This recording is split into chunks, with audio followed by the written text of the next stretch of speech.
Yo, what's going on, everybody? This is Don't Talk Sports. My name is Dylan. First things first, before I go any further, I have been sick for the past couple of days. I have a really bad cough, so my voice is completely shot, so that's why my voice is going to sound like this. But as you can see by the title of the video, we're going to be talking about Ohio State's spring game. Now, I realize this happened about a week ago. I'm a little bit late to this, but we're still going to talk about the way the game went, how the players looked, how the coaches looked, how Brian Kelly looked on offense, how the offense looked, the quarterback battle, how it's going. Now, one of the big things we're going to be talking about is the quarterback battle and who's kind of winning it. Now, Ryan Day, like I said, he said nobody's really winning it right now, but we're still going to talk about it. We're going to discuss the quarterbacks. We're going to talk about the running backs. We're going to talk about Quinton Junkins at the running back position. We're going to talk about Jeremiah Smith at the wide receiver position. He didn't get too active in the wide receiver game in the spring game. I kind of expected it, but we're still going to talk about it. And like I said, we're going to just kind of break down everything. So without further ado, if you go on to enjoy, as always, make sure you can drop a like onto the video. Be very much appreciated if you do so. But without further ado, let's get into it.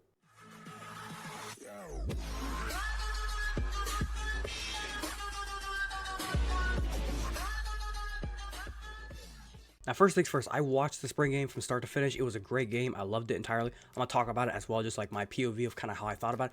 But second thing, I have this article here that kind of goes through and has some of the stats pulled up from the game and just kind of a breakdown of kind of how the game went. So if you want to go check this out, I'll put a link to this down in the description. A couple of things I want to talk about, but the game just from my POV. First thing, fans showed out, 80,000 fans. It was a great atmosphere.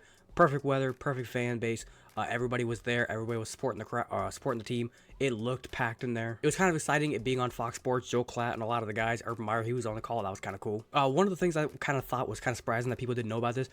People went into this game, or even every game, thinking that spring games are like real games. No, they're not real games. 7-on-7s in a way just are like practices. That's what they're designed to be. People were expecting like full-on tackling. People were expecting guys to get hit. Quarterbacks get thrown to the ground. Guys, when they running backs break through holes, they were getting two-hand touches and the whistles were blowing, and it was kind of confusing to some people. I knew it was coming, and it was a little bit of a throw-off, especially whenever you see like Trayvon Henderson, Quinton Junkins, they're hitting holes, but then they get like tapped in the shoulder by one of the defensive tackles. It's like, come on, man, let them break the run. But it's necessary. You're trying to keep everybody healthy. You're playing against your own guys. You don't want to hurt anybody. Whenever they got to like the end of the third quarter, early fourth quarter, like throughout the entire fourth quarter, they started allowing them to tackle a little bit more. And I think at that point, that was because they had like a lot of the mainly third, fourth stringer guys that we're not going to see on the field this year, unless God forbid the first and second stringers get just badly injured in the first couple weeks. Either that, or if we get up like 49-0 on a team, and we'll get those guys into the games like in the fourth quarter of games. Ultimately, it ended up being a 34-33 victory for the team Scarlet, which was the offense. Great defense. They ended up trailing 34-30. It was actually a funny way of ending it. It was 34-30. The team Gray got a pick, which counts as 3 points, and they ended up returning it the entire way. The problem is when they returned it the entire way, the time ran out.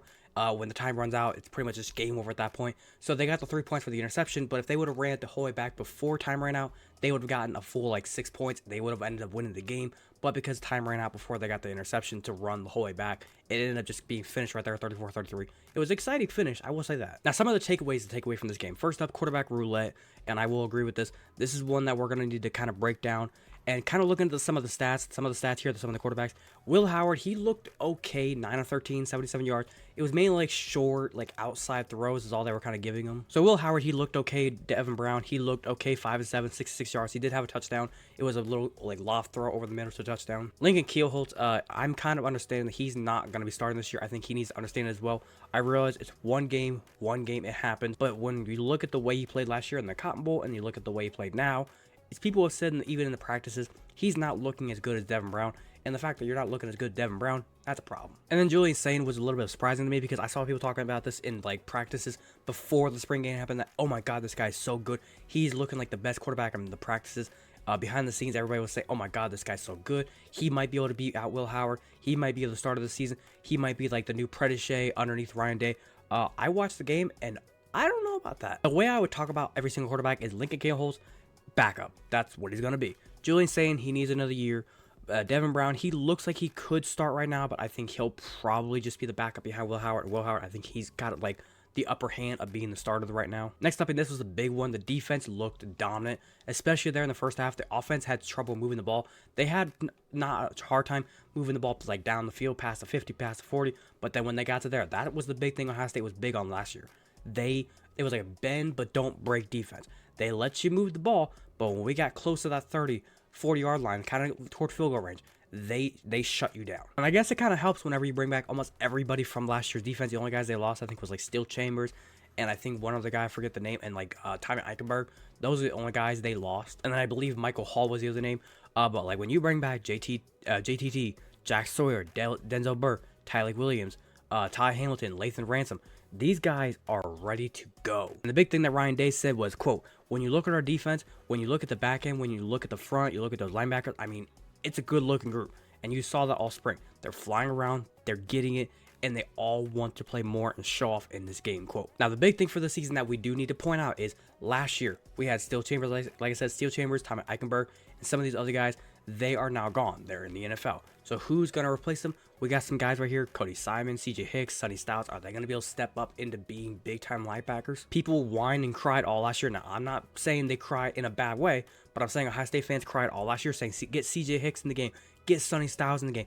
Well, now you're going to get them, and if they go out there and they flop, I'm going to be pissed. But if these guys go out there and become like the best linebackers in the nation, oh my God. Kind of breaking down the defense from what I saw, like it says, best in America, the DBs are flying around. They're going to be one of the best, if not the best, at the absolute motherfucking worst. Top 3 best secondary in the whole college. Linebackers, that's going to be a question mark. Like I said, we're going to see how these guys look. And when it comes to the front 4 and like the whole just like front 7 in general, pressure in the quarterback, that's going to be amazing. Let's see. These boys right here are going to just wreak havoc. Now, sacks need to be a big focal point. Last season, we struggled with sacks. We couldn't really get sacks big time. It seemed like in the years past, we could get sacks on first down, second down, even third down. Nowadays, it's like we struggle to get a sack on third down. Like when it's 3rd and 17, 3rd and 16, I expect a fucking sack. You're best in America, right? The best secondary out there. Cover everybody.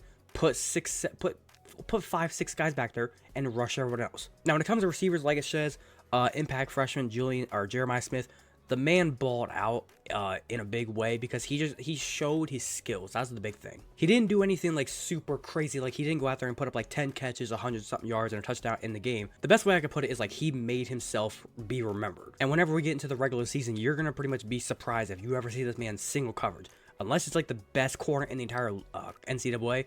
Other than that, nobody should be just single covering him. Now, when it comes to the wide receiver core, it's going to be interesting to kind of see how it kind of pans out because right now, Marvin Harrison Jr., he right now at the time of recording is being projected to go to possibly the Cardinals.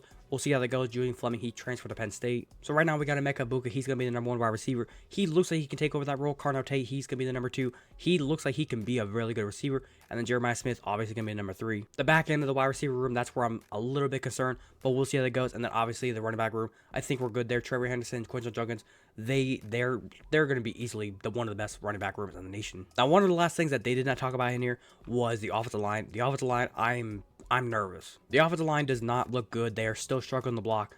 Pass block, run block, they are still struggling. They have got to get the offensive line fixed. If they can get the offensive line fixed, we got no problems. But if they can't get that offensive line fixed, we're fucked. Like, look at every single game last season in the areas where we struggled the most. Offensive line, offensive line, offensive line. Why do we keep on losing to Michigan every year? Oh, that's right, because our offensive line fucking stinks. Offensive line and somewhat of defensive line. Defensive line's got better. Can we get the offensive line better? If we can get this offensive line playing somewhere around like top 15, top 20, top 25, somewhere in there, we could be a dangerous team. But until that offensive line starts fixing itself, we ain't going nowhere. But ultimately, to kind of round up, here's my final points. I think receivers are going to be good. Running backs are obviously going to be good. Offensive line really needs help. Defense looks good. It's the quarterbacks, and I like pretty much the quarterbacks and the offensive line is what needs help. Offensive line still needs some help. I don't know if it needs to be transfers. I don't know if we need to like really change things up. If coaching needs to get in there and teach these boys some new techniques. And then whenever it comes to quarterbacks, I really think Will Howard's going to be the guy. Aaron Nolan, he needs to sit, wait a year. Julian saying sit, wait a year, same thing. Keen Holtz, just be a backup. That's all you are. And when it comes to starting job, Devin Brown and Will Howard, they can battle it out. We'll see how it goes. I think Will Howard's probably going to win the job. We'll see kind of how it goes. No matter what I say, I'm probably going to be wrong, but we'll see how it goes. But other than that, hopefully you guys did go ahead and enjoy today's video. If you did enjoy, as always, make sure you go and drop a like onto the video.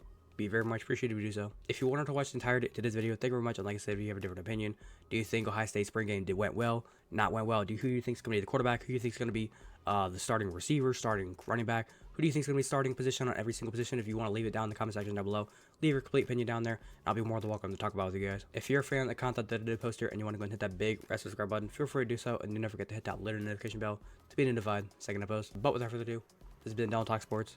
Have a great day. Peace.